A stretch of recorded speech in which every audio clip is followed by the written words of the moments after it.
một bài hát này hát tặng cho tất cả mọi người. Hãy nhớ quay về với Chúa.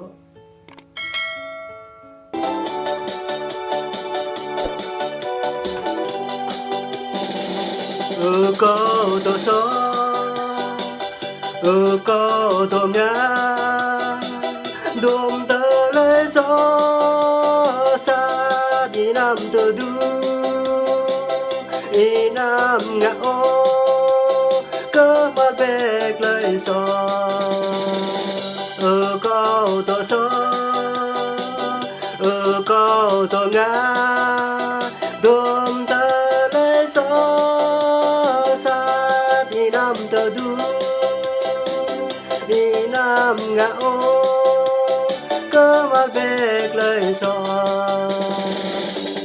nào về bờ Giêsu nhu lệ bờ thao tên thế đi nam huy ô giờ cơ thuận ban chê kem lại ở bên bên va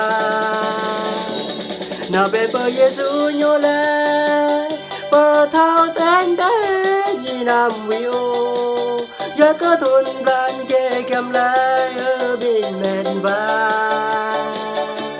nế mòn thầy. Merci tout le monde.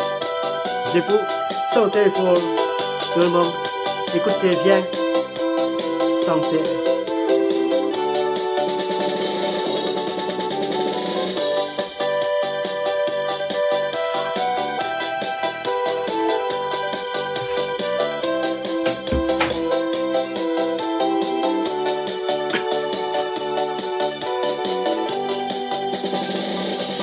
Câu tổ số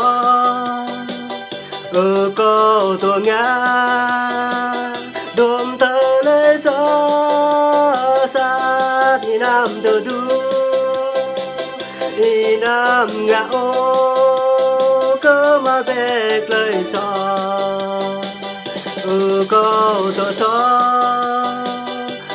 câu tổ ngã đùm tơ lấy gió đi nam tơ du đi nam ngã ô cơ mà về lời gió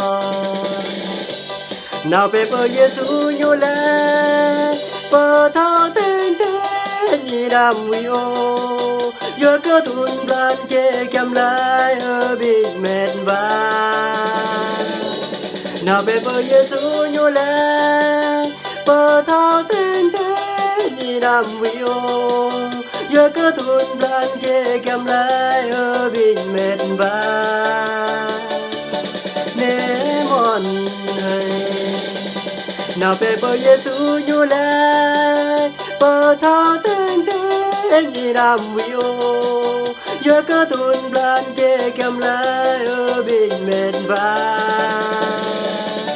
nào về bờ Giêsu nhu lệ bờ thao tên thế đi nam huy ô giờ cơ thuận ban chê kem lại ở bên mệt vai nế mòn thầy.